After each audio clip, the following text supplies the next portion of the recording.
शहर से दूर एक गांव था। गांव में एक बरगद का पेड़ था। उस पेड़ पर एक झूला लटका हुआ था, लेकिन कोई भी गांव वाला उस झूले पर बैठने की हिम्मत नहीं करता था। एक दिन घसीटा अपनी पत्नी के साथ सोया हुआ था, तभी उनकी खिड़की से किसी की रोने की आवाज आई। इस वजह से घसीटा की नींद खुल गई। अरे यह कौन है? लगता है आवाज इस बरगद के पेड़ से आ रही है। अरे निर्मला जल्दी उठो, आज फिर उस पेड़ पे रोने की आवाज आ रही है। हे भगवान, ये आवाज तो उसी बरगद के पेड़ से आ रही है। अरे तुम डरो नहीं, मैं अभी आ रहा हूँ। फिर घसीटा खिड़की की तरफ देखता है और उसकी आंखें फटी की फटी रह जाती। एक औरत जो कि सफेद साड़ी पहनकर बैठी रहती है, उसकी आंखें एकदम लाल रहती है। उसे झूले पर एक औरत दिखाई देती है। उसने सफेद रंग की साड़ी पहनी है और रो रही है। अरे निर्मला यहाँ जल्दी आओ, देखो झूले पर कोई बैठा हुआ है। फिर निर्मला भी खिड़की पे जाती है और उस औरत को देखने लगती है। अजी, ये कहीं चुड़ैल तो नहीं जो इस झूले पे कब्जा की है? तुम्हारा दिमाग तो खराब नहीं है, वह सिर्फ एक औरत है। अजी, रात के 2 बजे पेड़ के नीचे कौन झूला झूलता है?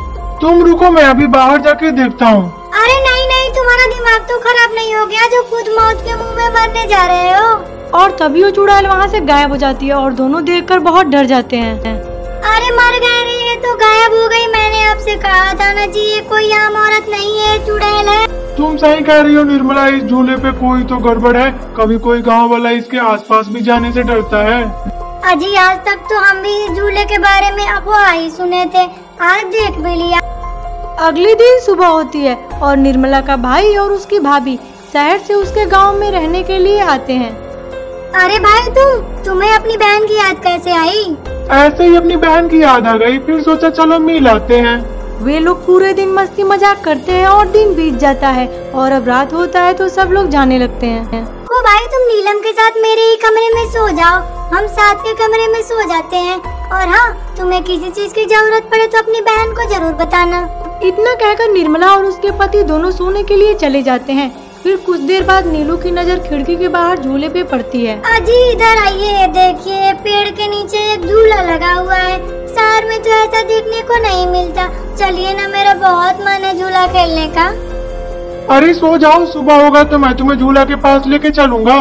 इतना कहकर वो सोने के लिए चला जाता है, लेकिन नीलू उस झूले को देखती रहती है। अरे ये झूला तो घर के पीछे ही है, खुद ही चली जाती हूँ। इतना कहने के बाद वो अकेले ही निकल जाती है और झूले के पास जाके बैठ जाती है। अरे वाह, जैसे मैंने सोचा था ये तो वैसे ही निकला, आज तो मजा ही आ गया। नीलू उस झूले पे बैठ जाती है और गाना गाने लगती है।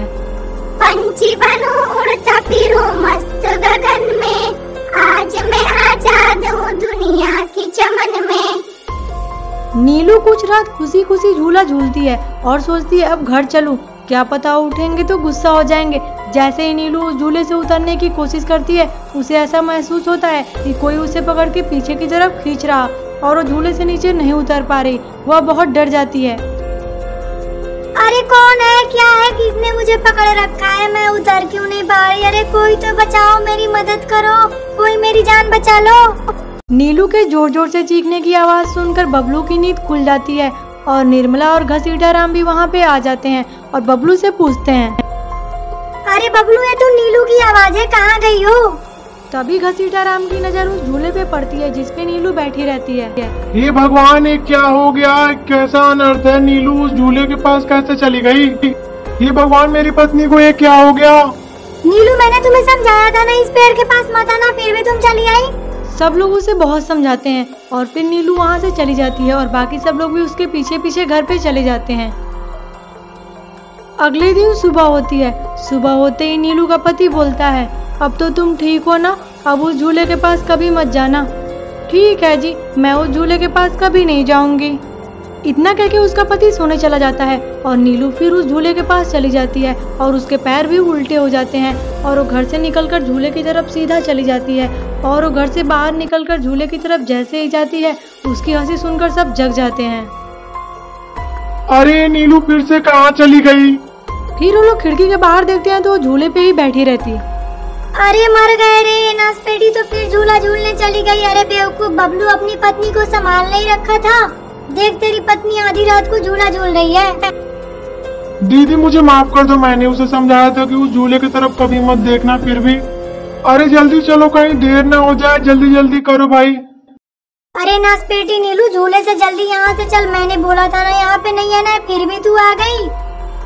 जरा इसके पैरों की तरफ तो देखो। अरे ये तो चुड़ैल बन गई रे, तेरी भाभी चुड़ैल बन गई, भागो रे। अरे मर गया रे, मेरी बीवी चुड़ैल बन गई, मैं तो जीते जी विधवा हो गया, अब मैं कहाँ जाऊँ। फिर वे लोग एक तांत्रिक को बुला के लाते हैं। तांत्रिक चुड़ैल से बोलता है, चुड़ैल तुम यहाँ से चली जाओ, और चुड़ैल पे मंत्र मारता है, चुड़ैल वहाँ से भाग के चली जाती है और ये लोग खुशी खुशी अपना जीवन बिताने लगते हैं।